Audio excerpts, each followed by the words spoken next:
அந்த 1 சாமுவேல் 12ஆம் அதிகாரம் 22ஆம் வசனத்தில் சாமுவேல் அந்த ஜனங்களை பார்த்து சொல்லுகிறார். சாமுவேல் தன்னுடைய ஓட்டத்தை முடிக்க போகிறார். சாமுவேல் தன்னுடைய ஊழியத்தை முடிப்பதற்கு முன்பாக ராஜ்யபாரத்தை அல்லது தன்னுடைய ஊழியத்தை சவுல் கையில் ஆண்டவர் ஒப்படைக்க சொல்லுகிறார். ஒப்படைச்சிட்டு தான் அந்த ஜனங்களை பார்த்து சொல்லுகிற ஒரு வார்த்தை, கர்த்தர் உங்களை தமக்கு ஜனமாக்கி கொள்ள பிரியமானபடியினால கர்த்தர் தம்முடைய மகத்துவமான நாமத்தின் நிமித்தம் தமது ஜனத்தை என்ன செய்ய மாட்டார், கைவிட மாட்டார். சாமுவேல் என்ன சொல்றாருன்னா, இன்னைக்கு நான் உங்களை வழி நடத்தலாம், நாளைக்கு சவுல் உங்களை வழி நடத்தலாம், நாளை கழிச்சு தாவீது உங்களை வழி நடத்தலாம், அதற்கப்புறம் ஒவ்வொரு ஆளும் உங்களை வழி நடத்தலாம். ஆனால் ஒன்று என்ன நிச்சயம் அப்படின்னா, கர்த்தர் உங்க மேலே பிரியமாக இருக்கிறதுனால இன்னைக்கு வழி நடத்துகிற மனிதர்கள் உங்களை விட்டுட்டு போயிடலாம், ஆனால் அவர் உங்களை என்னைக்குமே என்ன செய்ய மாட்டார், விட்டுட்டு போக மாட்டார், அவர் உங்களை கைவிட மாட்டார் அப்படின்ற அந்த சத்தியத்தை தான் அங்கே சாமுவேல் தன்னுடைய ஜனத்துக்கு சொல்லுகிறதை பார்க்கிறோம். அப்போ தேவ பிள்ளைகளாகி நீங்களும் நானும் ஒன்றை புரிந்து கொள்ளணும்.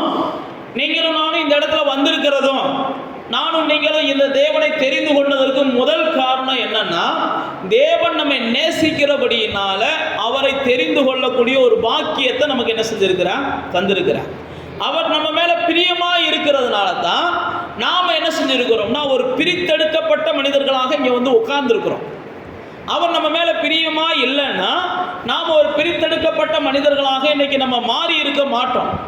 அப்ப தேவனுடைய பிள்ளைகளாகிய நமக்குள்ள ஒரு நிச்சயம் இருக்கணும், தேவன் என்னை நேசிக்கிறபடினால தமக்கென்று என்ன செஞ்சிருக்கிறார், பிரித்தெடுத்திருக்கிறார். தேவன் என்னை விரும்புகிறபடினால அவர் தமக்கென்று என்னை பிரித்தெடுத்திருக்கிறார். அப்ப தேவ பிள்ளைகளாகிய நீங்களும் நானும் இந்த இடத்துல வந்திருக்கிற எல்லாருக்குள்ள ஒரு நிச்சயம் இருக்கணும். நான் இயேசுவை வழிபடுகிறதுடைய நோக்கம் என்னன்னா, தேவன் என்னை தெரிந்து கொண்டார் அல்லது தேவன் என்னை நேசிக்கிறார், தேவன் என்னை பிரித்தெடுத்தார்.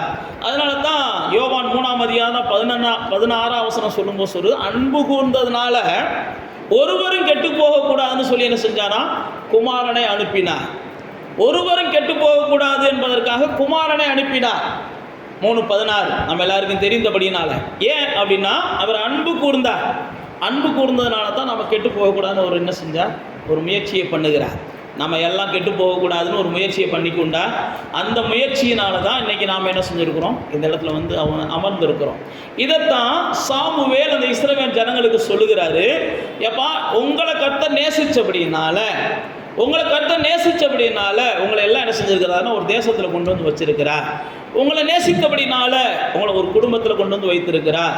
உங்களை நேசித்தபடினால உங்களை திருச்சபையில் கொண்டு வந்து கர்த்தர் என்ன செஞ்சிருக்கிறார், வைத்திருக்கிறார் அப்படின்றத சாமுவேல் அங்கே அந்த ஜனங்களுக்கு சொல்லுகிறதை நாம் இந்த இடத்துல தியானித்து பார்க்குறோம். அப்போ தேவ பிள்ளைகளாகிய நானும் நீங்களும் ஒன்றை புரிந்து கொள்ளணும், தேவன் நம்ம மேலே பிரியமாக இருக்கிறதுனால தான் இங்கே சாமுவேல் சொல்கிறாரு, அவர் உங்களை விட்டு என்ன செய்ய மாட்டாராம், பிரிய மாட்டார். நம்ம சொல்கிறாரு பாருங்க, கைவிட மாட்டார். அப்படின்னா என்ன அர்த்தம்னா, அவங்க மேலே பிரியமாக இருக்கிறதுனால அவர் பிரிய மாட்டாராம். அவர் உங்களை மேலே பிரியமாக இருக்கிறதுனால தான் உங்களை பிரிச்செடுத்தார். அப்போ உங்கள் மேலே பிரியமாக இருக்கிறார். அதனால தான் சில நேரத்தில் நீங்களே அவரை மறந்தாலும், நீங்களே அவரை கைவிட்டாலும், பைபிளில் போட்டிருக்கு, உங்களுக்காக அவர் என்ன செய்கிறார்னா ஏங்கி கொண்டு இருக்கிறார். அவர் சொல்கிறாரு, நான் எப்படி என் ஜனத்தை கைவிடுவேன், தாயானவள் தன் பாலகனை மறந்தால் கூட என் ஜனத்தை நான் என்ன செய்ய முடியாது, மறக்க முடியாது.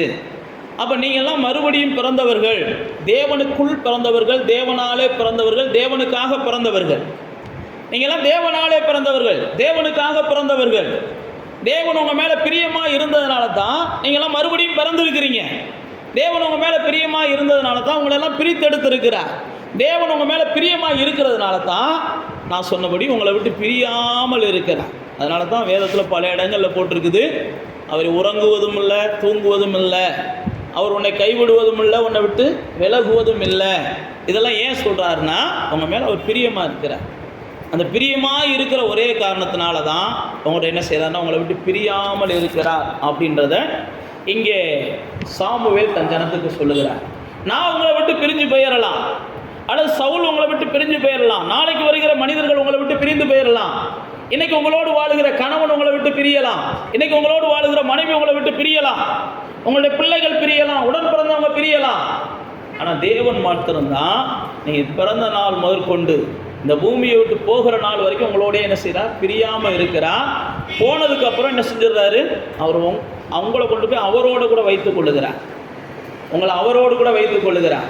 இதைத்தான் பவுல் அப்போஸ்தலன் சொல்லும்போது சொல்கிறாரு, நான் இங்கேருந்து போய் என்ன செய்கிறேன், அவரோடு கூட இருக்கிறேன். நான் இங்கே இருக்கும்போது அவர் என் கூட இருக்கிறார். ஆக மொத்தம் அவர் என்ன செய்யறதில்ல, பிரிகிறதே இல்லை. அவர் நம்மளை விட்டு பிரிகிறதே இல்லை.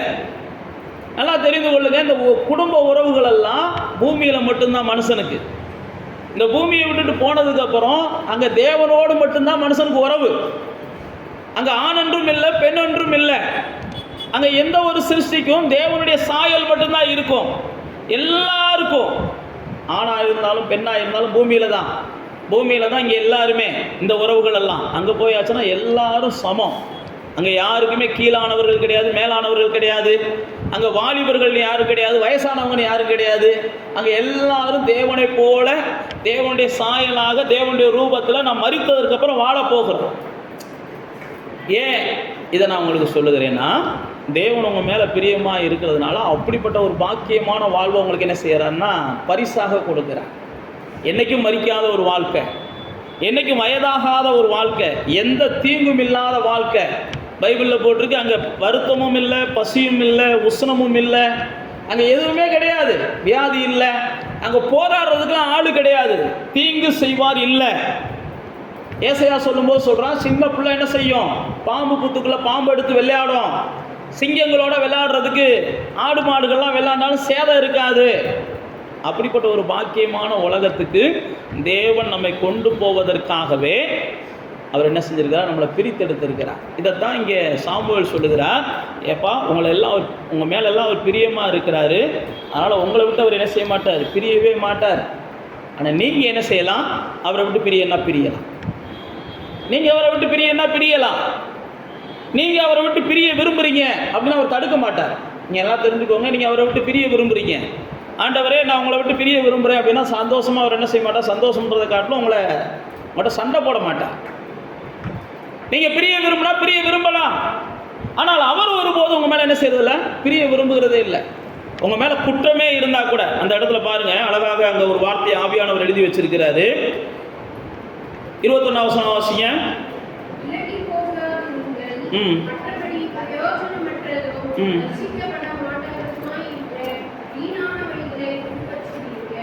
இங்க பாருங்க, நீங்க வீணானதை பின்பற்றினீங்கன்னா தேவனை விட்டு விலகி போயிடுறீங்க அப்படின்னு அந்த 21 வசனத்தை சொல்றாரு. அடுத்து 20 வசனத்தை சொல்லும்போது சாமுவேல் சொல்றாரு, பயப்படாதீங்க, நீங்க இந்த பொல்லாப்பையெல்லாம் செய்தீர்கள், எல்லா பொல்லாப்பையும் செஞ்சீங்க, ஆகிலும் கர்த்தரை விட்டு பின்வாங்காமல் கர்த்தரை உங்க முழு இருதயத்தோடு சேவிங்கன்றாரு. அப்படின்னா என்னன்னா, நீங்க தவறு செஞ்சாலும் பரவாயில்ல, கர்த்தரை மட்டும் என்ன செஞ்சிடாதீங்க, விட்டுறாதீங்கப்பா. ஏன்னா கர்த்தரை விட்டுட்டீங்க அப்படின்னா, நான் மறுபடியும் சொல்லுகிறேன், அதுக்காக அவர் தவறு செய்ய சொல்லி நம்மளை ஊக்கப்படுத்தலை, தடுமாற சொல்லி ஊக்கப்படுத்தலை. நீ தடுமாறுறியோ தவறு செய்கிறியோ, ஆனால் கர்த்தரை மட்டும் என்ன செஞ்சிடாத, விட்டுறாத. விட்டுட்ட அப்படின்னா உன்னுடைய வாழ்க்கையை இருள் மூடிக்கொள்ளும். திரும்ப நான் செய்கிறது தவறுன்றது உனக்கு தெரியாது. கர்த்தரோட இருக்கிறது வரைக்கும் தான் நீ செய்கிறதெல்லாம் தவறுன்னு உனக்கு புரியும். கர்த்தரை விட்டுட்டீங்கன்னு வைங்களேன், நீங்கள் என்ன செஞ்சாலும் உங்களுக்கு தவறாகவே தெரியாது, எதை வேணாலும் செஞ்சுக்கிடலாம்.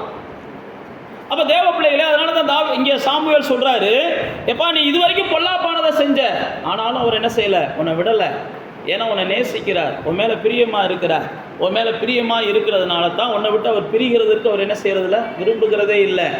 அதனால தான் உபாகமத்தில் சொல்லும்போது சொல்லுவார், நீ தான் என்னை என்ன செய்கிற, எத்தி உதச்சி தள்ளி விடுற, உன் செயல்களால் என்னை எத்தி உதச்சி தள்ளி விடுற, நீ தான் கொழுந்து போய் நான் உனக்கு செய்கிற நன்மையெல்லாம் பெற்றுக்கொண்டு என்னை நீ எட்டி உதச்சி தள்ளுறைய ஒழிய நான் உன்னை என்ன செய்யலை, என்னைக்கும் பிரியலை. அப்போ தேவ பிள்ளைகளாகிய நமக்குள்ள ஒன்று புரியணும், தேவன் எப்பயும் நம்மளை விட்டு என்ன செய்யறதில்ல, பிரியறதில்லை. தேவன் எப்பயுமே நாம் பிரிந்து போனால் கூட திரும்ப வருவதற்காக அவர் காத்திருக்கிறார். நாம் பிரிந்து போனால் கூட நீங்கள் இஸ்ரவேலரை குறித்து நீங்கள் வாசித்து பார்த்தீங்கன்னா, நியாயாதிபதிகளின் புஸ்தகம் முழுவதும் அப்படியே பார்த்தீங்கன்னா, இன்றைக்கி தேவனை விட்டு தூரம் போயிடுவாங்க, அப்புறம் தேவனை நோக்கி கூப்பிடுவாங்க, தேவன் யாராவது ஒருத்தரை அனுப்பி அவங்கள தம் பக்கத்தில் சேர்க்கும்படி அதிசயத்தை செய்வார். அதுக்கப்புறம் தம் பக்கத்தில் சேர்ந்த உடனே நல்ல நிலைமைக்கு வந்த உடனே மறுபடியும் தேவனை விட்டு போயிடுவாங்க. இதெல்லாம் நீங்கள் பார்த்தீங்கன்னா தொடர்ந்து செய்வாங்க. அதே மாதிரி தான் வனாந்தர பயணத்தில் தொடர்ந்து செய்வாங்க. சங்கீதம் 106, 107 வாசித்து பார்த்தீங்கன்னா, அவர்கள் உணர்வில்லாமல் போய் ஓயாமல் தேவனை வருத்தப்படுத்தினாங்க அப்படின்னு பைபிளில் போட்டிருக்கோம். ஆனாலும் தேவன் என்ன செய்யலை, அவர்களை விடலை, அவர்களை விட்டு பிரியலை. அவர்கள் மேலே இன்றைக்கும் அவர் என்ன செய்கிறார், இரக்கமாக இருக்கிறார். இங்கே நம்ம வாசிக்கிற இந்த சாமுவேலின் புஸ்தகத்தில் அவர் நம்மளை விட்டு பிரியாமல் இருக்கிறது மட்டுமல்ல, நானும் நீங்களும் இந்த வார்த்தையை சாமுவேல் சொல்லும்போது என்ன நடந்துச்சு அப்படின்னா, ஜனங்கள் சாமுவேலை தள்ளிவிட்டு சவுலை ராஜாவாக்குவதற்கு தேவனிடத்தில் சாமுவேலிடத்தில் கேட்குறாங்க. சாமுவேல் ஒரு நியாயாதிபதி, அவர் தான் என்ன செஞ்சுக்கிட்டு இருக்கார், இந்த ஜனத்தை வழி நடத்திக்கிட்டு இருக்கிறார். இந்த ஜனங்கள் என்ன செய்கிறாங்க, எங்களுக்கு ராஜாக்கள் வேணும் அப்படின்னு கேட்குறாங்க. உடனே சாமுவேலுக்கு வருத்தமாக இருக்குது. ஏன் இவங்க ராஜாக்கள் வேணும் அப்படின்னு கேட்டாங்கன்னா, சாமுவேலுடைய பிள்ளைகள்லாம் கொஞ்சம் பொல்லாத பிள்ளைகளாக இருந்தாங்க. பைபிள் அப்படி தான் போட்டிருக்குது. சாமுவேலுடைய பிள்ளைகள்லாம் பொல்லாத பிள்ளைகளாக இருந்தாங்க. சில நேரத்தில் நானும் நீங்களும் முடிவு நம்மளாம் எடுத்துக்கிறக்கூடாது. சாமுவேலுடைய பிள்ளைகள் பொல்லாதவங்களாக இருக்கிறாங்கன்றதுக்காக இவங்க என்ன செஞ்சுட்டாங்க, எங்களுக்கு ராஜா வேணும்னு கேட்டாங்க. அப்போ தான் தேவன் என்ன செஞ்சார்னா, உங்களை எல்லாத்தையும் நான் ராஜாவை போல் வச்சுருந்தேன், ஆனால் நீ என்ன செய்கிற, இன்னைக்கு ராஜா வேணும்னு கேட்கறதுனால நீ எல்லாம் அடிமையாக போகிற அப்படின்னு சொல்லுவார் சாமுவேலை வச்சு. உங்களெல்லாம் நான் ராஜாவை போல வச்சுருந்தேன், உங்களெல்லாம் பிள்ளையை போல வச்சுருந்தேன், உங்களுக்கு எந்த வகையிலையும் குறையில்லாமல் வழி நடத்திட்டு வந்தேன். நீ என்னடானா சாமுவேல் பிள்ளை கெட்டு போயிட்டான்றதுக்காக எங்களுக்கு உலகத்தால் போல் என்ன செய்யுங்க, ராஜாக்களை கொடுங்கன்னு கேட்குறீங்க. வேதத்தில் வாசித்து பார்த்தீங்கன்னா, ஏலியின் பிள்ளைகள் என்ன செஞ்சுருந்தாங்கன்னா கெட்டவங்களாக இருந்தாங்க. ஏலியின் பிள்ளைகள் கெட்டவங்களாக இருந்தாங்க. ஏலியின் பிள்ளைகள் கெட்டவங்களாக இருந்தப்ப தேவன் என்ன செஞ்சார்னா, எங்கேயோ இருந்து சாமுவேல் என்கிற பரிசுத்தவானை கொண்டு வந்தார். ஏலிக்கு அடுத்து சாமுவேல் வழி நடத்தட்டும்னு சொல்லி. அதே போல தான் ஒருவேளை சாமுவேலுடைய பிள்ளைகள் கெட்டவங்களாக இருக்காங்க, இவங்க பாட்டுக்கு அமைதியாக ஆண்டவரே எங்களை வழி நடத்துங்கன்னு சொன்னால், தேவன் யாராவது ஒரு பரிசுத்தவானை கொண்டு வந்து என்ன செஞ்சிருப்பார், கண்டிப்பாக வழி நடத்தியிருப்பார். ஆனால் அதற்கு பதிலாக இவங்க என்ன செஞ்சிட்டாங்கன்னா, எங்களுக்கு ராஜாக்கள் வேணும்னு கேட்குறாங்க. அப்போ ராஜாக்கள் வேணும்னோடனே பைபிளில் போட்டுருக்கு சாமுவேலுக்கு இது ரொம்ப வருத்தமாக இருந்துச்சான். இதெல்லாம் 8ஆம் அதிகாரத்தில் நீங்கள் வாசித்து பார்த்தீங்கன்னா தெரியும். 1 சாமுவேலின் புஸ்தகம் 8ஆம் அதிகாரத்துக்கு வந்தீங்கன்னா வசனம் போட்டிருக்கு, சாமுவேலுக்கு முதிர் வயசு ஆயிடுச்சு, அவங்க குமாரர்களை இஸ்ரவேல் மேலே அவர் நியாயாதிபதியாக வச்சாரு. 3ஆம் வசனத்தில் போட்டிருக்கு, அவங்க குமாரர்கள் என்ன செஞ்சாங்க, அவன் வழியில் நடக்காமல் பொருளாசைக்கு சாஞ்சு பரிதானங்களை வாங்கி நியாயத்தெல்லாம் புரட்டினாங்க அப்படின்னு போட்டிருக்குது. இதுக்கப்புறம் தான் ஜனங்கள் என்ன செய்கிறாங்கன்னா, இந்த மாதிரி சூழ்நிலை இருக்குப்பா, எங்களுக்கு ஒரு ராஜாக்கள் ஏற்படுத்துங்கன்னு அந்த 5ஆம் வசனத்தில் சொல்கிறாங்க. இந்த வசனத்தை கேட்ட உடனே அடுத்து நீங்கள் வாசித்து பார்த்தீங்கன்னா சாமுவேலுக்கு ரொம்ப வருத்தமாக இருக்கும்.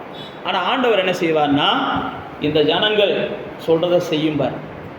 நான் ஏற்கனவே சொன்னேன் பாருங்க, நீங்கள் பிரிந்து போகணும்னு நினச்சிங்கன்னா ஆண்டவர் விட்டுருவார்.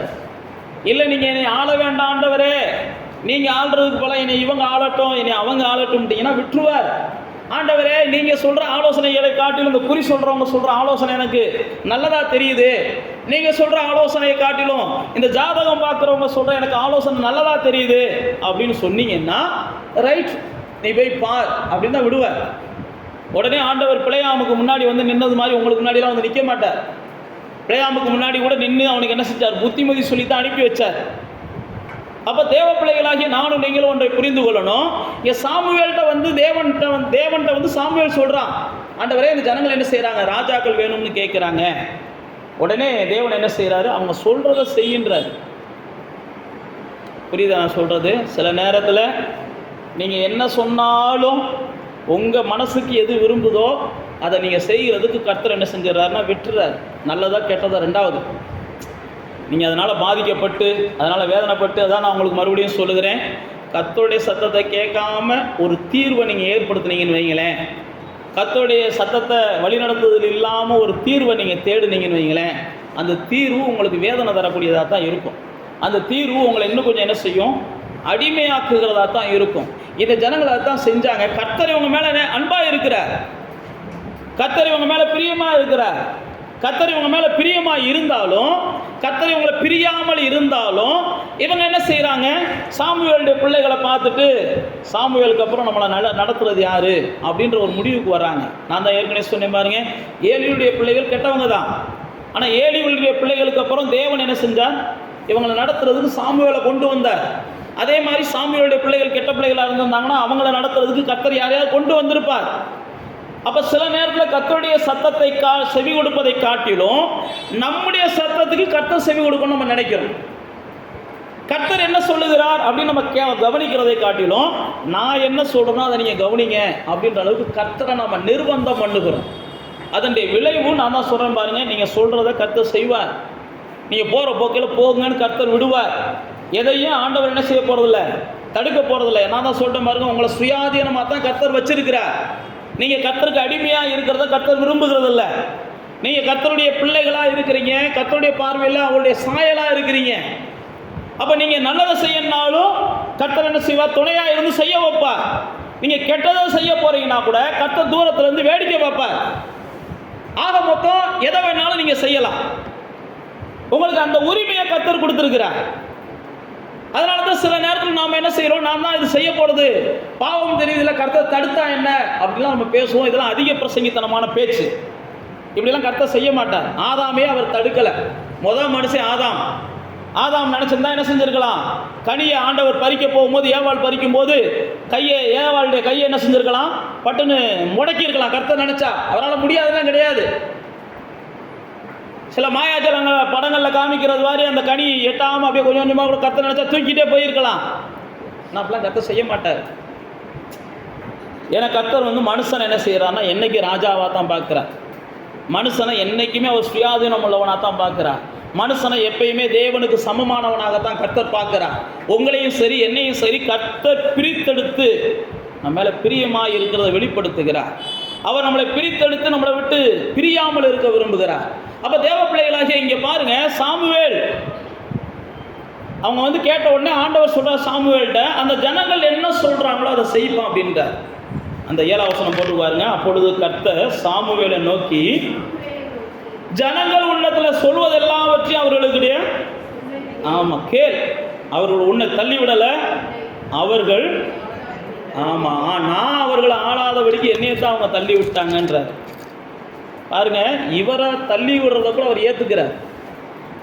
இயேசு ஏற்றுக்கிறார், தேவன் ஏற்றுக்கிறார். பாருங்க, இந்த ஜனங்கள் அவரை தள்ளி விடுறாங்க, அப்படி என்ன ஆளாதபடிக்கு தள்ளி விட்டாங்க, அவங்க சொல்கிறத கேளு. அதுதான் சொல்கிறோம் பாருங்க, நம்முடைய தேவன் அவ்வளோ ஒரு ஜென்டில்மேன். ரொம்ப சட்ட திட்டத்துக்கும் நீதி நியாயத்துக்கும் கொஞ்சம் கூட தவறாதவர். இந்த ஜனங்களை சாமுவேலுக்கு வருத்தமாக இருக்குது. என்ன வருத்தம், இந்த ஜனங்கள் என்ன செஞ்சுட்டாங்க, நான் உயிரோடு இருக்கும்போது எனக்கு ராஜா வேணும்னு கேட்குறாங்களே அப்படின்னு சாமுவேலுக்கு வருத்தமாக இருக்குது. ஆனால் தேவனுக்கு வருத்தமாக இல்லை. தேவன் என்ன செய்கிறாரு, எப்பா உன்னைய தள்ளல், அவங்க உன்னை நியமித்த என்னை என்ன செஞ்சுருக்காங்க, தள்ளி இருக்கிறாங்க. அப்படின்னா என்னன்னா, அதனால தான் இயேசு சொல்லும்போது சொன்னார் பாருங்க, உங்களை பேசலை, உங்களை தூசிக்கலை, உங்களை நிந்திக்கலை. உங்களை தூசிக்கிறவன் என்ன தூசிக்கிறான், உங்களை பகைக்கிறவன் என்ன பகைக்கிறான், உங்களுக்கு தண்ணி கொடுக்குறவன் எனக்கு தண்ணி கொடுக்குறான், உங்களை குறித்து பொருணி பேசுகிறவன் என்னைய குறித்து பொருணி பேசுகிறான். அப்படின்னா என்ன அர்த்தம் அப்படின்னா, தேவ பிள்ளைகளையும் தேவ மனிதர்களுக்கும் நீங்கள் என்ன செய்கிறீங்களோ அது தேவனுக்கு செய்கிறீங்க. உங்களுக்கு கொடுத்துருக்கிற ஊழியக்காரரை குறித்து நீங்கள் பொருணி பேசுகிறீங்கன்னா அது தேவனை பற்றி தான் நீங்கள் பேசிக்கிட்டு இருக்கிறீங்க. உங்களுக்கு கொடுத்துருக்கிற ஊழியக்காரருக்கு நீங்கள் தண்ணி கொடுத்தீங்கன்னா அது தேவனுக்கு தான் கொடுத்துக்கிட்டு இருக்கிறீங்க. உங்களுக்கு கொடுத்துருக்கிற ஊழியக்காரருக்கு நீங்கள் தேனை கொடுத்தாலும் அது தேவனுக்கு தான் கொடுக்குறீங்க. முதல் நல்லா புரிஞ்சுக்கொள்ளணும். என்றைக்காவது ஒரு நாளைக்கு இந்த பாஸ்ட் உங்களுக்கு பிடிக்காமல் போகலாம். உடனே என்ன செய்யக்கூடாது, இந்த பாஸ்ட் நான் தேனெல்லாம் கொண்டு வந்தேன், முட்டையெல்லாம் கொண்டு வந்தேன் எல்லாம் என்ன செய்யக்கூடாது. சொன்னீங்கன்னா உங்களுக்கு தெளிவு இல்லைன்னு அர்த்தம். நீங்கள் பாஸ்ட்டுக்கு செய்கிறீன்னு எதை செஞ்சீங்கனாலும் பலன் இல்லாமல் போகும். அவர் கர்த்தருடைய மனுஷன், அவர் கர்த்தருடைய பிரதிநிதி. நான் அவருக்கு செய்கிறது கர்த்தருக்கு செய்கிறதுக்கு சமம். அதனால தான் நான் செய்கிறேன்னு செய்யணும். இதெல்லாம் உலகத்தாருடைய நீதி. நான் இந்த மனுஷனுக்கு செய்கிறேன். இங்கே பாருங்க, சாமுவேல் அப்படி தான் செய்கிறாரு. சாமுவேலை பார்த்து ஆண்டவர் சொல்கிறாரு, ஒன்றை தள்ளலப்பா, அவங்க என்ன செஞ்சுட்டாங்க, என்ன தான் தள்ளிட்டாங்க. அது எனக்கு ரொம்ப வருத்தமாக இருக்குது. இந்த ஜனங்கள் அடிமையாக கூடாது நினச்சேன், ஆனால் அவங்க என்ன செய்கிறாங்க, அடிமையாகத்தையும் போகுவேன் அப்படின்றாங்க. அப்போ தேவ பிள்ளைகளே, கர்த்தர் உங்கள் மேலே பிரியமாக இருக்கிறதுனால, நான் ஏற்கனவே சொன்னேன் பாருங்க, அவர் உங்களையெல்லாம் என்ன செய்கிறாருன்னா ராஜாக்கள் ஸ்தானத்தில் வச்சு பார்க்க விரும்புகிறார். லூக்காவில் ஒரு அழகான ஒரு வசனம் இருக்கும், சிறுமந்தையே நீ பயப்படாத, கர்த்தர் என்ன செய்கிறாரு, உன் மேலே பிரியமாக இருக்கிறபடினால உனக்கு ராஜ்யத்தை கொடுப்பார். அந்த வசனத்தை வாசிங்க, லூக்காவின் சுவிசேஷம் 12ஆம் அதிகாரத்தில் ஒரு அழகான வசனத்தை ஆவியானவர் அங்கே நமக்கு எழுதி வச்சிருக்கிறார். 32ஆம் வசனம், பயப்படாத சிறுமந்தையே, உங்களுக்கு ராஜ்யத்தை கொடுக்க உங்கள் பிதா பிரியமாக இருக்கிறார். அப்படின்னா என்னென்னா, கர்த்தருடைய பிரியமெல்லாம் தன்னுடைய ஜனங்களை இந்த பூமியில் என்ன செய்யணும்? ராஜாக்களாக, அதிபதிகளாக, பிரதானிகளாக, இந்த ஜனங்களுக்கு, மற்ற ஜனங்களுக்கு போதிக்கிறவர்களாக, மற்ற ஜனங்களுக்கு புத்தி சொல்கிறவங்களாக, மற்ற ஜனங்களுக்கு போதிக்கிறவர்களாக வைத்திருக்கணும். கர்த்தருடைய ஜனத்தை எப்பயுமே கர்த்தர் மேன்மையாக தான் வச்சிருக்க விரும்புகிறார். கர்த்தர் உங்களை பிரித்தெடுத்ததுடைய நோக்கமே என்னன்னா, உங்களை பிரகாசிக்க வைக்கணும்னு தான் கர்த்தர் விரும்புகிறார். உங்களை பிரித்தெடுத்ததுடைய நோக்கமே கர்த்தர் என்ன செய்யறாருன்னா, உங்களை பிரகாசிக்க வைக்கணும். யாரையும் கர்த்தர் என்ன செய்யறார்? மங்கி எறிகிற தெரியா இருந்தால் கூட அவர் அணைக்க மாட்டேன்னு சொல்லியிருக்கிறார். யாரையுமே அவர் அசட்டை பண்ணுகிறது இல்லை, யாரையுமே அவர் புறக்கணிக்கிறது இல்லை. நீங்கள் எந்த நிலைமையில இருந்தாலும் அந்த நிலைமையிலிருந்து உங்களை ஏற்றுக்கொண்டு உங்களை மறுபடியும் அவர் உருவாக்குவதற்கு தான் முயற்சி பண்ணுகிறார். இந்த லூக்கா 12ஆம் அதிகாரத்தில் ஏன் இந்த வார்த்தை சொல்லப்படுதுன்னா, அந்த 12ஆம் அதிகாரத்தில் பார்த்தீங்கன்னா, எதை குறித்து நீ கவலைப்படாத, உண்பதற்கு என்ன செய்வது, உடுப்பதற்கு என்ன செய்வது அப்படின்னு சொல்லி இந்த கவலை எல்லாம் பண்ணிக்கிட்டு இருக்காத, இதெல்லாம் உனக்கு தேவையில்லை. ஏன்னா கர்த்தர் உன் மேலே பிரியமாக இருக்கிறதுனால உனக்கு ஒரு ராஜ்யத்தை என்ன செய்கிறார்? ஏற்படுத்துகிறார். அந்த ராஜ்யத்திலிருந்து உனக்கானதெல்லாம் அருளப்படும். பரலோக ராஜ்யத்திலிருந்து நமக்கானதெல்லாம் என்ன செய்யும்? அருளப்படும். நாமெல்லாம் பரலோக ராஜ்யத்தினுடைய பிரதிநிதிகள், பிள்ளைகள். நாமெல்லாம் பரலோக ராஜ்யத்தினுடைய அங்கே இருக்கிற ஸ்தானாதிபதிகள். பைபிள் அப்படி தான் நமக்கு சொல்லுகிறது. அப்போ தேவ பிள்ளைகளாகிய நமக்குள்ள ஒரு நிச்சயம் இருக்கணும். கர்த்தர் என் மேலே பிரியமாக இருக்கிறதுனால இந்த பூமியில் என்னை ராஜாவை போல அவர் வாழ வைப்பது அவருடைய வாக்கு தத்தமாக இருக்குது. அவர் என் மேலே பிரியமாக இருப்பதால என்னை ராணியை போல இந்த பூமியில் வாழ வைக்கிறது அவருடைய பிரதான சித்தமாக இருக்குது. அவர் என் மேலே பிரியமாக இருக்கிறார். அவர் எப்போது என்னை விட்டு பிரியவே மாட்டார். ஆனால் எனக்கு எப்படியாவது என்ன செய்யணும்? அவர் இந்த பூமியில் ஒரு தனித்துவத்தை ஏற்படுத்தணும். என் ஜனத்திற்கு ஒரு தனித்துவத்தை ஏற்படுத்தணும். நீங்கள் பார்த்தீங்கன்னா, பிழையாம் இந்த பாலாக்கு கூப்பிட்டப்ப சபிக்கிறதுக்காக நின்று ஒரு மலையில் நின்று பார்ப்பான். அப்போ பார்க்கும்போது பைபிளில் போட்டுருக்கு, இந்த ஜனத்தை பார்த்தா உலகத்தில் எந்த ஜனத்துக்கும் இல்லாத ஒரு வித்தியாசமான ஒரு அனுபவம் இந்த ஜனத்துக்கு இருக்கிறத பார்க்குறேன். இந்த ஜனம் எந்த ஜனத்தோடும் கலவாத ஜனமாக இருக்குது. இந்த ஜனத்தை பார்த்தீங்கன்னா ஒரு ஆசீர்வதிக்கப்பட்ட ஒரு ஜனமாக இருக்குன்னு சொல்லி தொடர்ந்து அவர் பல வாக்கு தத்தங்களை அவங்க சொல்லுகிறதை பார்க்குறோம். இந்த ஜனத்தை பார்க்கும்போது ஒரு பரவி பாய்கிற ஒரு ஆறு போல இருக்குது. இந்த ஜனம் ஒரு வித்தியாசமான ஆசீர்வதிக்கப்பட்ட ஜனமாக இருக்குது. அப்படின்னா என்ன? அப்படின்னா தேவ பிள்ளைகளாகிய நானும் நீங்களும் தேவன் என் மேலே பிரியமாக இருக்கிறார், அவருக்கு பிரியமானதாக நான் செய்ய விரும்புகிறேன் அப்படின்னு போயிட்டீங்கன்னா நீங்கள் கண்டிப்பாக பிரகாசிக்கிறீங்க. தேவன் என் மேலே பிரியமாக இருக்கிறார், அப்போ நான் அவருக்கு பிரியமானதெல்லாம் செய்யணும். ஏன்னா அவர் என் மேலே பிரியமாக இருக்கிறார், நானும் அவர் மேலே என்ன செய்யணும்? பிரியமாக இருக்கணும். அவர் மேலே பிரியமாக இருக்கிற, அவர் என் மேலே பிரியமாக இருக்கிறார், நான் எப்படி வேணாலும் இருப்பேன். அப்படின்னா நான் மறுபடியும் சொல்லுகிறேன், நீங்கள் எப்படி வேணாலும் இருக்கலாம், அதனுடைய விளைவுகளை நீங்கள் அனுபவிப்பீங்க. அவர் என் மேலே பிரியமாக இருக்கிறார்களுக்காக நான் எந்த பாவமும் செஞ்சாலும் எனக்கு தண்டனை வராது அப்படின்லாம் நீங்கள் நினைக்கக்கூடாது. நீங்கள் என்ன செஞ்சாலும் அதுக்குரிய பிரதிபலன் இருக்குது. அவங்க மேலே பிரியமாக இருக்கிறார், என்ன செஞ்சாலும் உங்களுக்கு பிரதிபலன் இருக்குது. அப்போ தேவ பிள்ளைகளாகிய நானும் நீங்களும் கர்த்தர் என் மேலே பிரியமாக இருக்கிறார். இங்கே பாருங்கள், இந்த சாமுவேலை அந்த ஜனங்கள் தள்ளி விட்டாங்க. அப்போ தேவன் சொல்கிறார், ஒன்னே அல்ல அவங்க என்னையே தள்ளி விட்டாங்கன்றார். தள்ளி விட்டாங்கன்னு சொல்லிட்டு அது 8ஆம் அதிகாரத்தில் நடக்குது. நீங்கள் 9ஆம் அதிகாரத்துக்கு வந்தீங்கன்னா, 1 சாமுவேலுக்கு வாங்க, 9ஆம் அதிகாரத்துக்கு வாங்க. அங்கே பார்த்தீங்கன்னா ஒரு மனிதனை குறித்து அங்கே ஆவியானவர் எழுதி வச்சிருக்கிறார். அந்த மனுஷன் சவுல். அந்த சவுல் மனுஷனை குறித்து முதல் அறிமுகத்தை அங்கே ஆவியானவர் நமக்கு கொடுக்குறார்.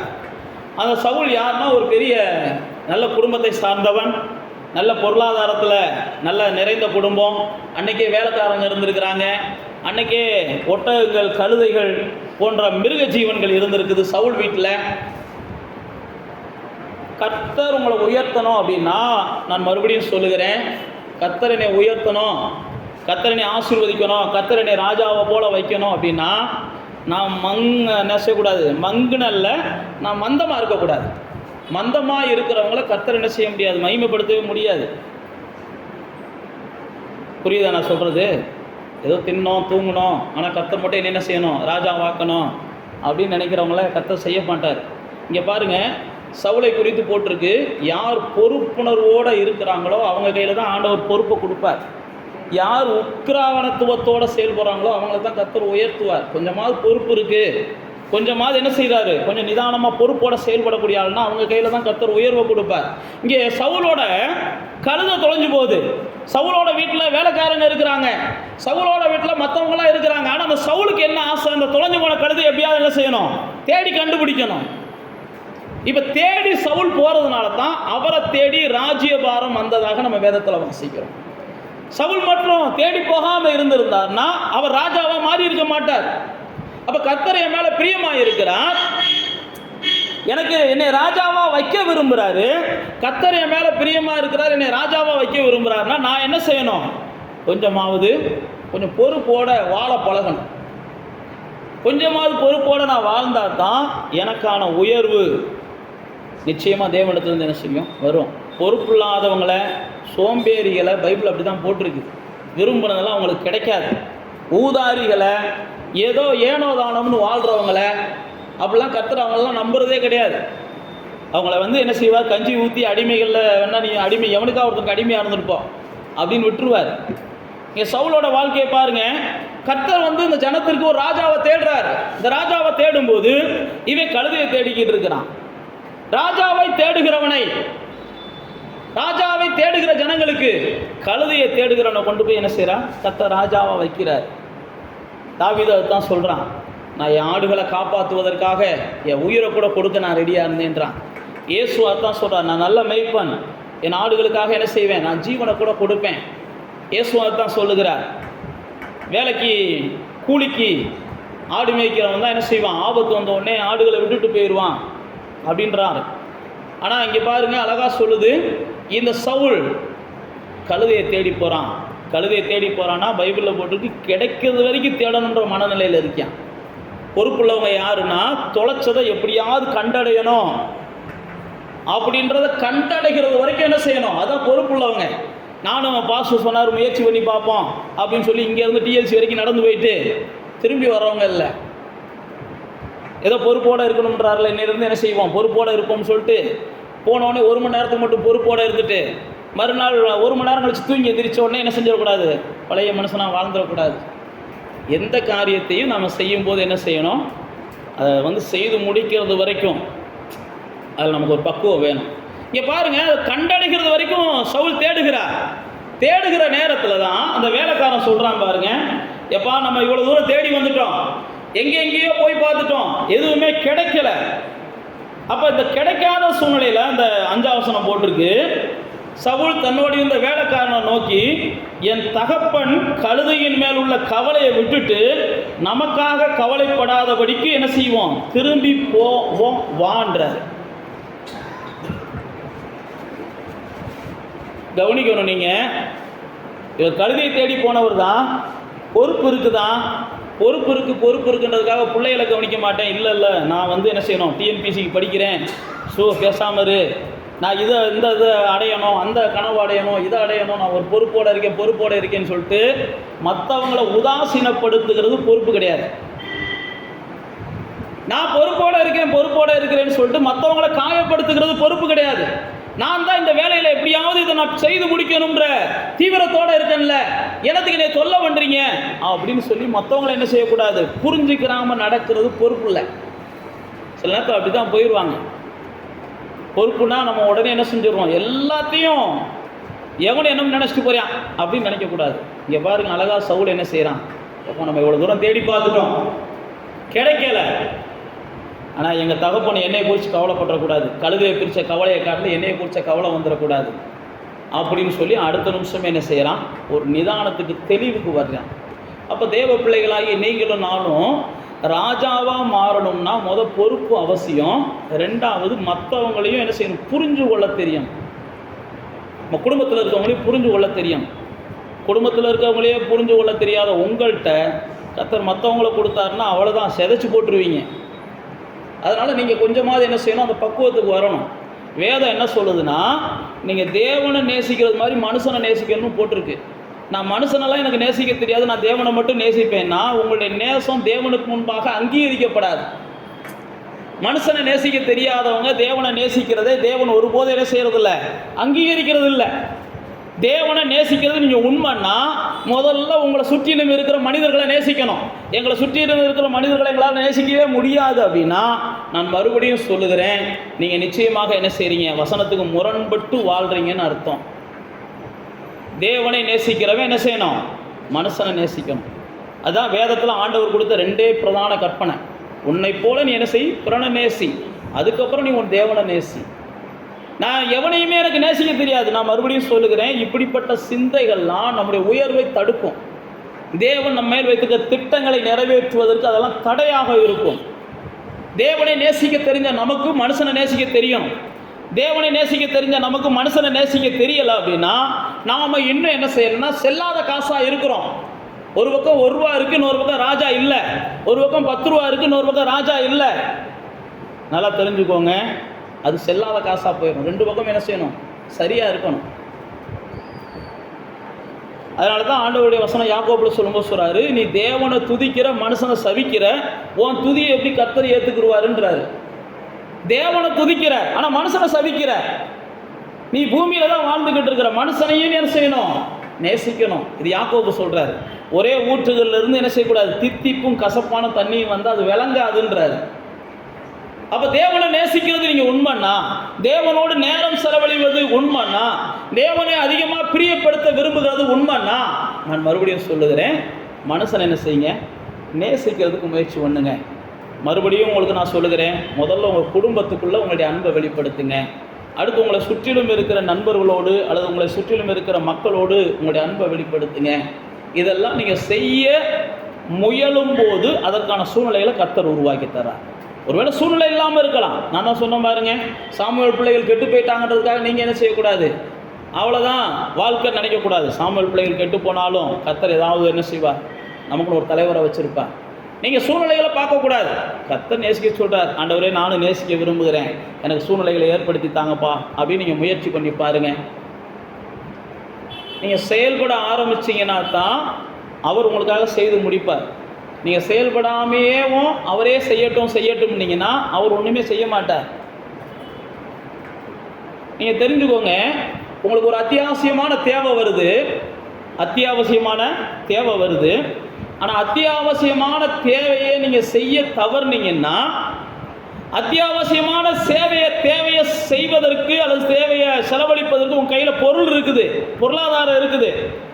நீங்கள் அதை செலவழிக்காமல் நாளைக்கு அது இன்னொன்றுக்கு தேவைப்படும், நாளை கழிச்சு அது இன்னொன்றுக்கு தேவைப்படும், இல்லை அடுத்த வருஷத்துக்கு இன்னொன்றுக்கு தேவைப்படும் நீங்கள் வச்சுருந்தீங்கன்னா, நான் மறுபடியும் சொல்லுகிறேன், அது அனாவசியமாக செலவழிஞ்சு போகும். அத்தியாவசியம்னு தெரிஞ்சுன்னா நீங்கள் அதுக்கு செலவழிங்க. அடுத்து அதுக்கு என்ன தேவையோ அதுக்கான வாசல்கள் ஆண்டவர் என்ன செய்வார்? உருவாக்குவார். சில நேரத்தில் நம்ம அப்படி தான் நினைக்கிறோம், அத்தியாவசிய செலவுகளை தவிர்ப்பதும் அது இதனுடைய விளைவு என்ன செய்யணும்னா ஆகாத செலவுகள் வந்துடும். அதனால் தேவ பிள்ளைகள் எப்பயுமே என்ன செய்யக்கூடாது?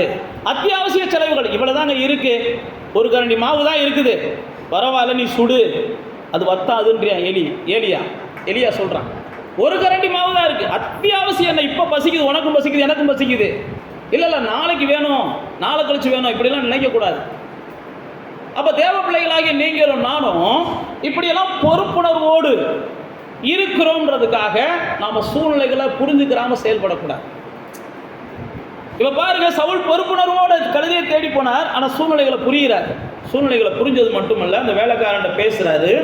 அடுத்து அந்த வேலைக்காரன் ஒரு வார்த்தை சொல்கிறான் 6ஆம் வசனத்தில், இந்த பட்டணத்தில் தேவனுடைய மனுஷன் ஒருத்தர் இருக்கிறாரு, அவர் பெரியவர், அவர் சொல்கிறதெல்லாம் தப்பாமல் நடக்கும், வாங்க அங்கே போவோம், ஒருவேளை நாம் போக வேண்டிய நம்முடைய வழியை நமக்கு அவர் என்ன செய்வார்? தெரிவிப்பார். அப்போ பாருங்கள், ஒரு பொறுப்புள்ள ஆட்கள், ஒரு உயர வேண்டும் என்று விரும்புகிற ஆட்கள், ஒன்று அடைய வேண்டும் என்று எண்ணுகிற ஆட்கள், ஒருத்தவங்க கொடுக்குற ஆலோசனையை கொஞ்சமாவது என்ன செய்யணும்? காதில் வாங்கணும். சொல்கிறவன் சவுலோட வேலைக்காரன். சொல்கிறவன் யார்? சவுலோட வேலைக்காரன். சில நேரத்தில் வேலைக்காரனை கர்த்தர் என்ன செய்வார்னா, சில நேரத்தில் இவனுக்கெல்லாம் வந்து சாமுவேலை வச்சு சொல்ல வேண்டாம், சாதாரண என்ன செய்வோம், அவன் சின்னவனை வச்சு சொல்லி பார்ப்போம் அப்படின்னு கேட்பார். ஏன்னா அவங்க மனநிலையை கர்த்தருக்கு தெரியும். இவன் சாமுவேல் சொன்னால் கேட்பேன், இந்த சாதாரண வேலைக்காரன் சொன்னால் கேட்குறானான்னு பார்ப்போம். சில நேரத்தில் பெரிய பெரிய பிரச்சனைக்கான தீர்வு நம்ம கைக்குள்ளே இருக்கிற ஆட்கிட்டருந்து வரும். நம்ம கைக்குள்ளே இருக்கிற ஆட்களை நம்ம என்ன செய்யறதில்லை? ஆமாம், மதிக்கிறதே இல்லை. எந்த தீர்க்கதரிசியும் வீட்டுக்குள்ளே மதிக்கப்படான்ற வசனம் இருக்குது, அதை வேணால் நம்ம சொல்லிக்கிட்டு என்ன செஞ்சுருவோம். பாருங்கள், வேலைக்காரன் சொல்கிறான் ஒரு தீர்வை, எப்பா இவன் சொல்கிறான் விட்டுருவோம் அப்படின்றான், ஆனால் வேலைக்காரன் சொல்கிறான் விட வேண்டாம், வா போவோம், இன்னொரு வாய்ப்பு இருக்குது, இன்னொரு வாய்ப்பு இருக்கு. ஏன் நான் உங்களுக்கு சொல்றேன்னா, அந்த வேலைக்காரன் சத்தத்தை கேட்டு இவன் போனதுனால தான் அவன் மேல இருந்த தேவ திட்டம் நிறைவேறுச்சு. இவன் வேலைக்காரன் சத்தத்தை கேட்காம, இல்லப்பா நான் தான் முதலாளி, நான் எடுக்கிறதா முடிவு. நம்ம எல்லாருக்குமே தெரியும், நாகமான் இப்படி தான் என்ன செஞ்சாரு. நாகமான் இப்படி தான் ஒரு முடிவு எடுத்தார். நாகமான் இப்படி தான் ஒரு முடிவு எடுத்த உடனே நாகமானுடைய வேலைக்காரர் சொல்றாரு, எப்பா அது என்னென்னமோ சொல்லியிருந்தா செஞ்சிருப்பேல, ஒரு குளத்துல போய் முங்கிட்டு போன்னு தானே சொல்றாரு, வா முங்கிட்டு போவோம். பைபிளில் போட்டு அந்த வேலைக்காரன் பேச்ச நாகமான் கேட்டதுனால தான் அன்னைக்கு சுகமானான். சில நேரத்தில் நம்முடைய வீடுகளில் உள்ளவங்க பேச்சை நம்ம கேட்டோம்னாலே நம்ம சுகமாக வாழலாம், ஆரோக்கியத்தோடு வாழலாம். நம்ம கூட இருக்கிறவங்க சின்ன சின்ன ஆலோசனை கொடுக்கும்போது நம்ம என்ன செய்யணும், கொஞ்சம் உண்மைக்கு கவனிக்கணும். கர்த்தர் சும்மாலாம் நம்ம கூட ஒரு ஆளை வைக்கலை, ஏதோ ஒரு சூழ்நிலையில் நமக்கு ஒரு ஆலோசனை கொடுக்கறதுக்கு அவங்க என்ன செய்வாங்க, பயன்படுவாங்கன்னு தான் வச்சிருக்கிறார். அந்த சின்ன ஆலோசனையை அன்னைக்கு சவுல் கேட்டுட்டு அங்கே போகிறார். அங்கே போக நினைக்கும் போது இங்கே பாருங்க, சவுலுக்குள்ள இன்னொரு ஆசை இருக்குது. நாம் என்ன செய்கிறோம், சவுல் 7ஆம் வசனத்துல வேலைக்காரனை பார்த்து சொல்கிறாரு, நாம் என்ன தப்பாக கொண்டுட்டு போகிறது அந்த பெரிய மனுஷனை பார்க்க அப்படின்ற, நம்ம அவருக்கு என்ன காணிக்க கொண்டு போகிறது அப்படின்ற. அப்போ சவுல் பாருங்க, தேவன் ஒரு மனுஷன் மேலே பிரியமாக இருந்தாருன்னா அவனை ராஜாவாக உயர்த்துறாரு. அவனை ராஜாவாக உயர்த்துறதுக்கு முன்னாடி அவனுடைய வாழ்க்கையை கவனிக்கிறார். இவனை ராஜாவாக உயர்த்துவதற்கு இவன் பக்குவப்பட்டிருக்கிறானான்னு பார்க்குறார். இவனை நம்பி உயர்வை கொடுப்பதற்கு இவன் பக்குவப்பட்டிருக்கிறானா, இவனை நம்பி உயர்வை கொடுக்குவதற்கு இவன் பலப்பட்டிருக்கிறானா, இவனை நம்பி உயர்வை கொடுக்கறதுக்கு கொஞ்சமாவது இவன் செவி கொடுக்கிறவனா இருக்கிறானா அப்படின்னு கவனிக்கிறார்.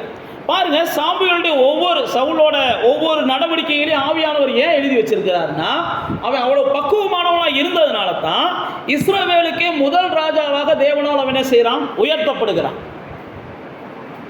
அவ்வளோ பக்குவமானவனா இருக்கிறான். ஒரு பெரிய மனுஷனை சந்திக்க போகிறோம், ஒரு தேவனுடைய மனுஷனை சந்திக்க போகிறோம். நாம் வெறுங்கையா எப்படி போகிறது, அவருக்கு ஏதாவது காணிக்க கொண்டு போகணுமே. எல்லாம் தெரிந்து கொள்ளுங்க, கொடுக்கணுன்ற எண்ணம் இருந்தால் தான் உயரணுன்ற எண்ணம் தேவனுடைய உள்ளத்தில் என்ன செய்யும், உங்களை குறித்து உயர்த்தணுன்ற எண்ணம் தேவனுக்குள்ள உள்ளத்தில் எழும்பும். உங்களுக்குள்ள என்ன செய்யணும், கொடுக்கணுன்ற எண்ணம் இருக்கணும். எனக்கு தா தா தா நானே எல்லாத்தையும் வச்சுக்கிருவேன், நான் யாரும் கொடுக்க மாட்டேன்னு சொன்னால் பைபிளில் போட்டிருக்குது. அப்படிப்பட்டவர்களுக்கு என்ன செய்யுதுன்னா ஒரு கடினமான தீர்ப்பை கர்த்தர் வழங்குகிறார். நமக்கு கொடுக்குற எல்லாவற்றிலும் நாம் என்ன செய்யணும், யாருக்காகிலும் கொடுக்கணும், முதல்ல கர்த்தருக்கு கொடுக்கணும், பைபிளில் போட்டிருக்கு. அதுக்கப்புறம் திக்கற்றவர்களை நாம் என்ன செய்யணும், விசாரிக்கணும், இது கர்த்தர் விரும்புகிறார்னு பைபிளில் போட்டிருக்கு. அடுத்து விதவைகளை நாம் ஆதரிக்கணும், இது கர்த்தர் விரும்புகிறார்னு பைபிளில் போட்டிருக்கு. அதுக்கு அனாதைகளுக்கு நாம் என்ன செய்யணும், உதவியாக இருக்கணும், இதெல்லாம் கர்த்தர் விரும்புகிறார்னு எபிரேயர் புஸ்தகத்திலே இருக்குது, பல இடங்கள்ல எழுதியிருக்கு. அப்போ தேவன் நமக்கு கொடுக்கறதுல நாம் என்ன செய்யணும், கண்டிப்பாக முதல்ல தேவனுக்கு கொடுக்குறோம். அதே போல் மற்ற மனிதர்களுக்கு, எல்லா மனிதர்களுக்கும் இல்லை, நான் சொன்ன மாதிரி திக்கற்றவங்க, கைவிடப்பட்டவங்க, ஆதரவற்று கிடக்கிறவங்க, இப்படியெல்லாம் நீங்கள் கவனிச்சிங்கன்னா ஆண்டவர் உங்களுக்கு வெளிப்படுத்துவார். இப்படிப்பட்டவங்களுக்கு நம்ம கொடுக்கணும். இப்போ சவுல் பாருங்க, இந்த டெஸ்ட்லையும் பாஸ் ஆகிடுறாரு. இப்போ பாஸ் ஆகிடுறாங்க, விசாரிக்கிறாங்க, சாமுவேல் சமூகத்துக்கு போயிடுறாங்க, சாமுவேலை சந்திக்கிறாங்க. இப்போ சாமுவேல் வருவதற்கு முன்பாகவே தேவன் என்ன செஞ்சிடறாருன்னா, சவுல் வருவதற்கு முன்பாகவே தேவன் சாமுவேல்கிட்ட சொல்லிடுறாரு, எப்பா இந்த மாதிரி நாளைக்கு ஒரு ஒருத்தனை அனுப்புவேன், நீங்கள் நல்லா தெரிஞ்சுக்கோங்க. யார் வருவான்லாம் சாமுவேலுக்கு தெரியாது, அவன் பேரெல்லாம் சொல்லலை. புதிய ஏற்பாட்டில் பார்த்தீங்கன்னா அனனியாவை பார்த்து ஆண்டவர் சொல்கிறாரு, சவுல் என்கிற ஒரு மனிதன் இந்த நேர் தெருவில் இந்த வீட்டில் என்ன செய்கிறான், ஆமாம் ஜோம் பண்ணிக்க இருக்கா, நீ போப்பான்னு அனுப்பி விடுறாரு. அதே மாதிரி பார்த்தீங்கன்னா கொர்நேலிய வீட்டில் ஆண்டவர் பேதுரு என்கிற ஒரு மனிதன், சீமோன் என்கிற மனிதன் தோல் பதனி விடுகிறவனுடைய வீட்டில் குடியிருக்கியா, நீ போப்பான்னு பேர் சொல்லியெல்லாம் அனுப்பி விடுறார். நம்ம கர்த்தர் எதையும் செய்யக்கூடியவர் தான். ஆனால் இங்கே சாமுவேல்கிட்ட என்ன செய்யலை, பேரெல்லாம் சொல்லலை. சாமுவேல்கிட்ட நாளைக்கு ஒரு மனுஷனை நான் அனுப்பி விடுவேன், அவன் அந்த தேசத்துக்கு ராஜாவா என்ன செய்யும், அபிஷேகம் பண்ணுன்றார். உடனே அந்த சாமுவேலுடைய பந்தி நடந்து கொண்டு இருக்கும் போதே திடீர்னு சவுல் வருகிறார். சவுல் வந்தது என்னத்துக்காக வருகிறார், கழுதை எங்க இருக்குன்னு சாமுவேல்கிட்ட கேட்டா தெரியும்ன்றதுக்காக வருகிறார். அப்ப எந்த ஒரு மனுஷன் தான் முயற்சியில விடாம இருக்கிறானோ, கடைசி எல்லாம் வரைக்கும் பார்த்துருவோமே அப்படின்னு இருக்கிறானோ, அவனை கர்த்தர் கண்டிப்பாக என்ன செய்கிறார், கனப்படுத்துகிறார். கண்டிப்பாக அவனை கனப்படுத்துகிறார். முயற்சியில் கொஞ்சம் கூட தளரக்கூடாது. உங்களுக்குள்ள ஒரு ஆசை வந்துருச்சு, ஒரு வண்டி வாங்கி ஓட்டி ஜெயிக்கணும்னு நினைக்கிறீங்க, விடாதீங்க. அண்டி வாட்டி ஜெயிக்க கண்டிப்பாக வைப்பார். ஒருவேளை சூழ்நிலை இன்றைக்கி சாதகம் இல்லாமல் இருக்கலாம், அல்லது நான் ஒரு இதை எக்ஸாம் எழுதி நான் பாஸ் பண்ணியே ஆகணும், அதுதான் என்னுடைய வாழ்க்கைக்கு விடிவு அப்படின்னு நீங்கள் நினைக்கிறீங்க. ஒன்றும் இல்லை, நீங்கள் முயற்சி பண்ணுங்கள், கர்த்தர் ஏதாவது ஒரு தீர்வை கண்டிப்பாக என்ன செஞ்சிருப்பார், வச்சிருப்பார். இங்கே பாருங்கள், முயற்சியை கடைசி வரைக்கும் முயற்சி உடையார் இகழ்ச்சி அடையார். உலகத்திலே இது சொல்லப்படுது, முயற்சி திருவினையாக்குன்னு உலகத்தில் சொல்லப்படுது. ஆனால் வேதம் நமக்கு தெளிவாக சொல்லுது, இந்த சவுல் கடைசி இந்த சாமுவேலை பார்க்குறது வரைக்கும் அவர் முயற்சி பண்ணுகிறார். அந்த முயற்சியினுடைய விளைவாக உண்மையை சொல்கிறேன், சவுலுக்கு தெரியாது தான் ராஜாவாக போகிறோம்னு, சாமுவேலுக்கு தெரியாது இவன் தான் ராஜாவாக போகிறான்னு சொல்லி. தெரிஞ்ச ரெண்டு பேர் தேவனுக்கு மட்டும்தான் தெரியும் யார் ராஜாவாக போகிறாங்கன்னு சொல்லி. ஆனால் இன்னைக்கு ஒரு ராஜா வரப்போகிறார்ன்றது சாமுவேலுக்கு தெரியும். இப்போ இந்த சூழ்நிலையில் ராஜாவாக அபிஷேகம் பண்ணுவதற்கு சவுலை பார்த்து சாமுவேல் சொல்லுகிறார். சொன்ன உடனே சவுல் என்ன செய்கிறாரு, அந்த 21ஆம் வசனத்தை வாசிச்சு பார்த்தீங்கன்னா, நான் ஒரு சின்ன மனுஷன், என் குடும்பம் சின்னது அப்படின்னு சொல்லி அவன் தன்னை உயர்த்தும் போது, மற்றவர்கள் உயர்த்தும் போது தன்னை தாழ்த்தினான் அப்படின்னு பைபிளில் போட்டிருக்கு.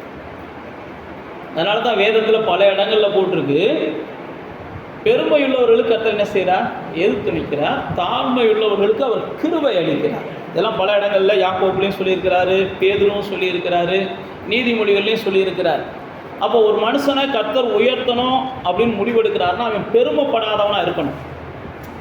இப்போ நீங்களும் நானும் கர்த்தர் இன்னைக்கு நம்மளை உயர்த்துறார் அப்படின்னா அதோடு சேர்ந்து நமக்குள்ள பெருமையும் வந்துரும்னு தெரிஞ்சுன்னா கர்த்தர் நம்மளை உயர்த்துவதற்கு தாமதிப்பார்.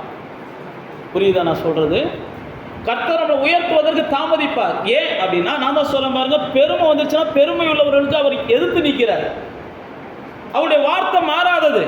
அப்போ கர்த்தர் உங்களை உயர்த்தும் போது நீங்கள் கொஞ்சம் பெருமைப்பட ஆரம்பிச்சிட்டீங்க, அல்லது கர்த்தர் உங்களை உயர்த்தும் போது நீங்கள் ஆணவமாக நடக்க ஆரம்பிச்சிட்டீங்க, கர்த்தர் உங்களை உயர்த்தும் போது உங்களுடைய கண்கள் மேட்டிமையாக பார்க்க ஆரம்பிச்சிருச்சு, கர்த்தர் உங்களை உயர்த்தும் போது மற்றவங்களை பார்க்கும்போது உங்களுக்கு அசட்டை பண்ண தோணுதுன்னா அவங்க உங்களை எதிர்க்கிறாங்களோ இல்லையோ கர்த்தர் உங்களை எதிர்ப்பார். அவங்க உங்களுக்கு விரோதமாக போராடுறாங்களோ இல்லையோ கர்த்தர் உங்களுக்கு விரோதமாக என்ன செய்வார், போராட ஆரம்பிச்சுடுவார். பைபிள் அப்படி தான் போட்டிருக்கு. அதனால தான் ஒரு மனுஷனை உயர்த்துறதுக்கு முன்னாடி கர்த்தர் என்ன செய்கிறாருன்னா, இவன் எவ்வளோ உயர்த்தினாலும் பெருமைப்படுத்தாமல் இருப்பானா. சிலரை பார்த்தீங்கன்னா தன்னை குறித்த பெருமையவே பேசிக்கிட்டு இருப்பாங்க. நீங்கள் பார்த்தீங்கன்னா அவங்க ஒரு காலமும் உயரவே மாட்டாங்க. அவங்க மட்டும் உயர்றதில்லை, அவங்க பிள்ளைகளையும் அவங்க உயர விட மாட்டாங்க. பெருமை பாராட்டுகிறவர்கள் ஒருபோது உயர மாட்டாங்க. பைபிளில் போட்டிருக்கு, உங்களுக்கு மனிதர்களால் புகழ்ச்சி வர வேண்டும் என்று நீங்கள் எதையாவது செஞ்சீங்கன்னா உங்களுக்கு ஐயோன்னு போட்டிருக்குது. பைபிள் அப்படி தான் போட்டிருக்கு. என் கையில் ஒன்றை வாங்கிட்டு என்னை 4 பேர் புகழணும் அப்படின்னு நினைக்கிற யாருக்கும், யார் வாங்கிட்டு புகழணும்னு நினச்சிக்கலாம் அவனே உங்களுக்கு துரோகம் பண்ணுறதை நீங்கள் பார்ப்பீங்க. நீங்கள் நினைப்பீங்க இவன் வாங்குறியா நம்மளுக்கு புகழ்ச்சி வரும்னு நினைப்பீங்க.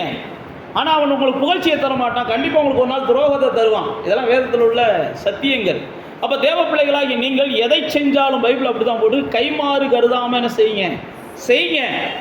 உங்கள் வலது கை கொடுக்கறது இடது கைக்கு கூட தெரியாத அளவுக்கு நீங்கள் செய்யுங்க.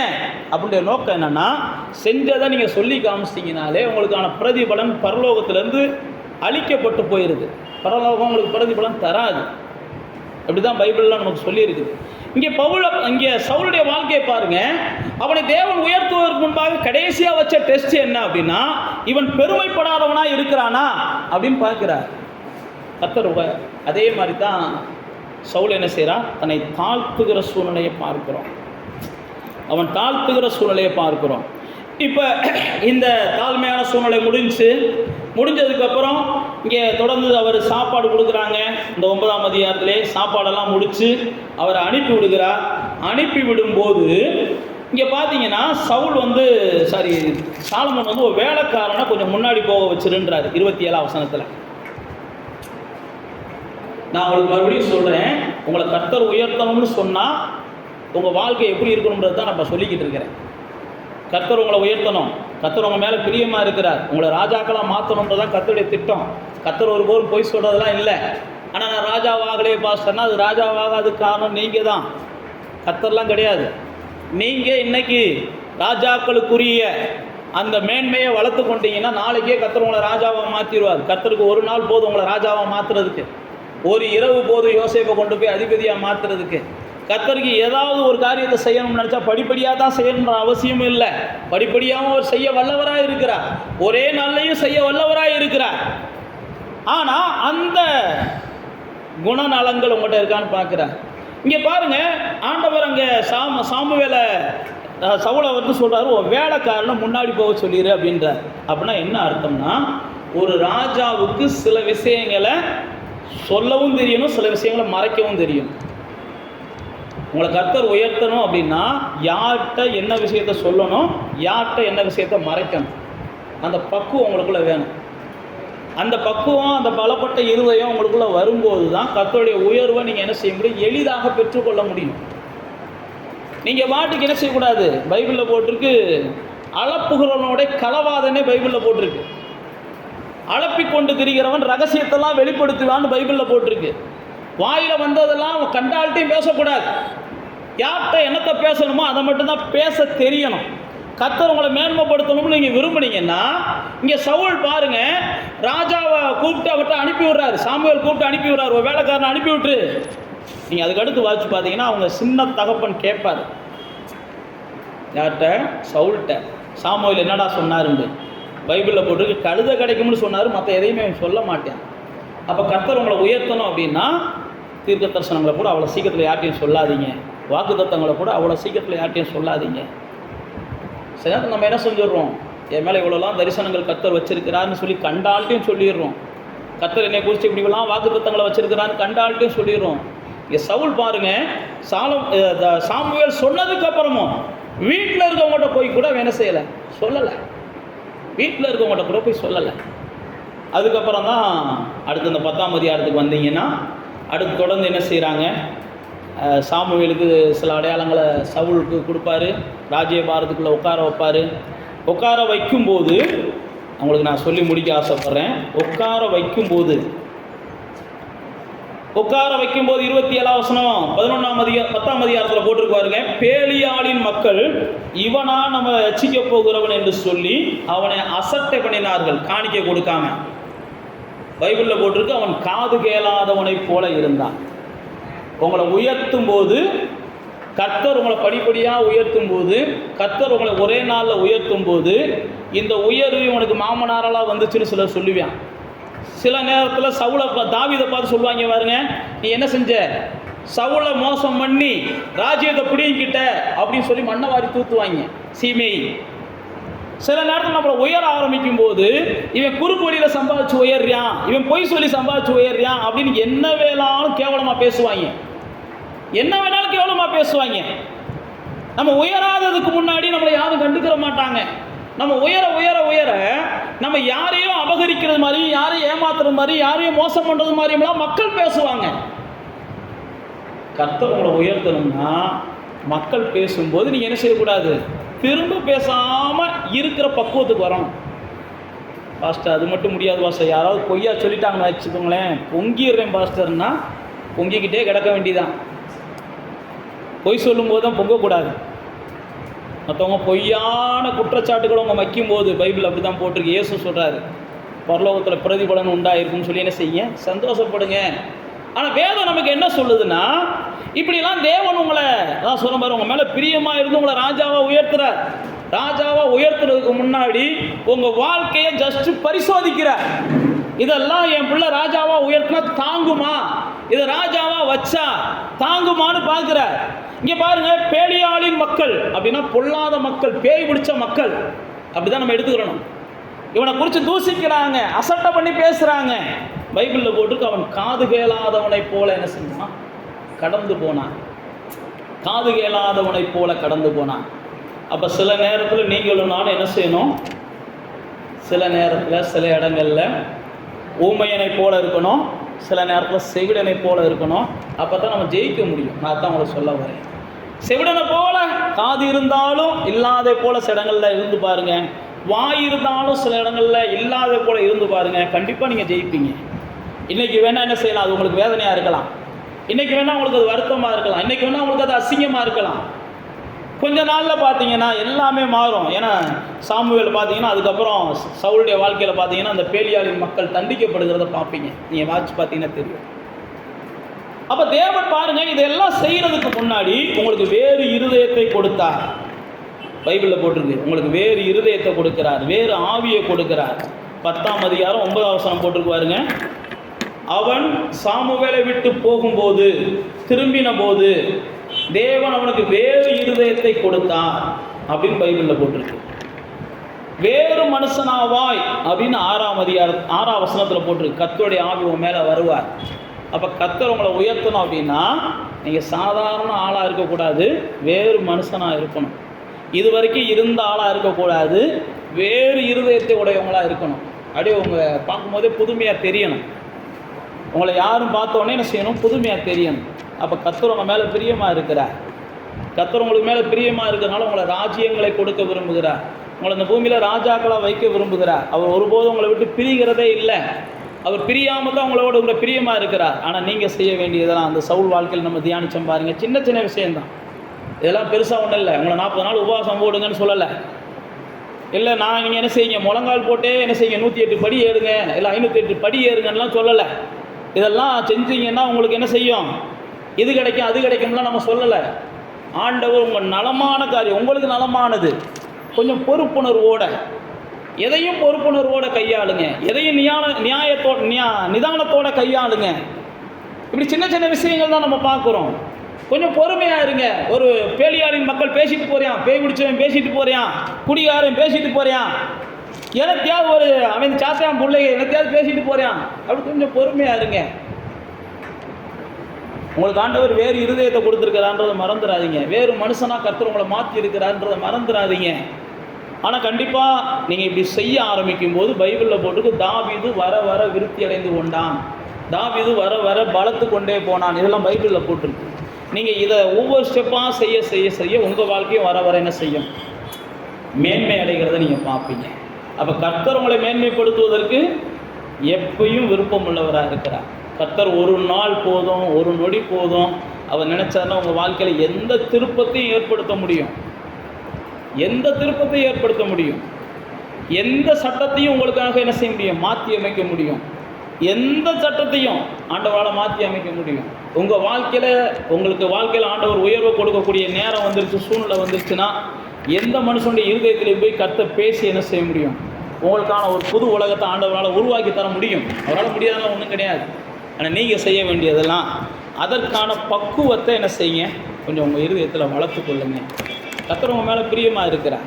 அதுக்கான பக்குவத்தை வளர்த்து கொள்ளுங்க. அந்த பக்குவத்தை வளர்ப்பதற்காக தான் அந்த சவுலை குறித்து நான் உங்களுக்கு சில விஷயங்களை சொன்னேன். நீங்கள் வீட்டில் போய் வாசிச்சு பாருங்கள். இந்த 9ஆம் அதிகாரத்துலேருந்து அந்த சவுல் எப்படிப்பட்ட பக்குவம் உள்ளவனாக வளர்ந்தான்னு பாருங்கள்.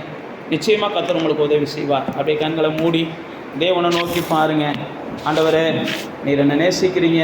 ராஜாவை போல, ராஜாத்தியை போல, ராணியை போல, மகாராஜாவை போல வைக்க விரும்புகிறீங்க. நானும் அப்படிலாம் வாழ விரும்புகிறேன். ஆனால் ஒரு பக்குவம் இல்லாத சூழ்நிலையில் இன்றைக்கி நாங்கள் வேதத்தில் தியானித்தோம். அதெல்லாம் என்கிட்ட இருக்கிறத உணர முடியுது. சவுளை போலெல்லாம் நான் பக்குவமான இல்லை. சவுளை போல நான் பக்குவமாக இல்லாதனால தான் எனக்கு ராஜ்யபாரம் இன்றைக்கும் கிடைக்காமல் இருக்குது. சவுல் ராஜ்யபாரத்தை எதிர்பார்க்கலை. அவன்கிட்ட இருந்த பக்குவம், தேவன் எதிர்பார்த்த எல்லா நற்குணங்களும் அவனை அதுக்கு நேராக வழி நடத்திட்டு போச்சு.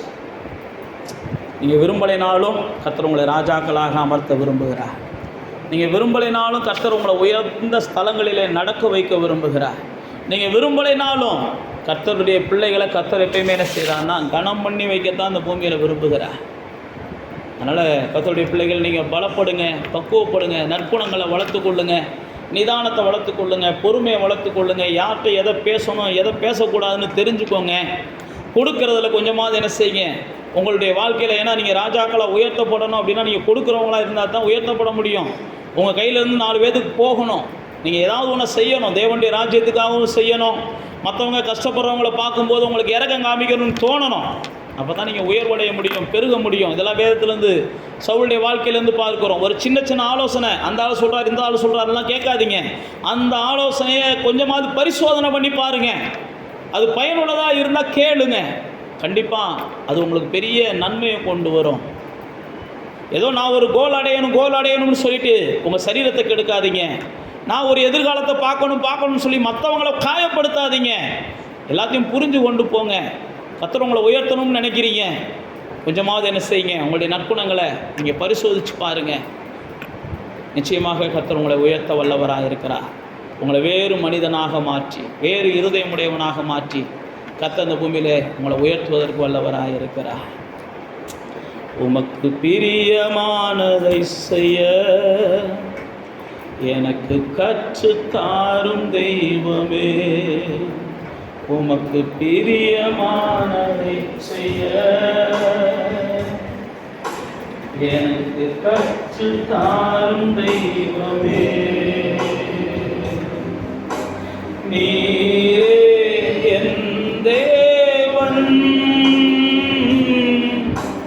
உம் நல்ல பரிசுத்த ஆவியானவர் செம்மையான வழியிலே நடத்த வேண்டுமே. செம்மையான வழியிலே நடத்த வேண்டுமே.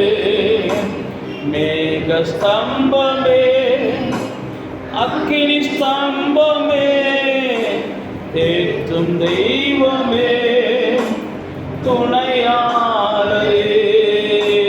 மேக ஸ்தம்பமே, அக்கினி ஸ்தம்பமே, தேற்றும் தெய்வமே, துணையாளரே. பிதாவே, செம்மையான வழிகளில் நாங்களும் நடந்து இந்த பூமியில் ஜெயிப்பதற்கு எங்களுக்கு கொடுத்துருக்கிற நல்ல ஆலோசனைகளுக்காக நாங்கள் நன்றி சொல்லுகிறோம்ப்பா. இந்த ஆலோசனைகளை நாங்கள் கை கொண்டு எங்களுடைய ஆவிக்குரிய வாழ்க்கையை இன்னும் நாங்கள் மேம்படுத்த இந்த நல்ல ஆவியானவர் எங்களுக்கு உதவி செய்வாராக. எல்லா துதியும் நாங்கள் உமக்கு செலுத்துகிறோம். இயேசுவின் நாமத்தில் ஜெபிக்கிறோம் பிதாவே.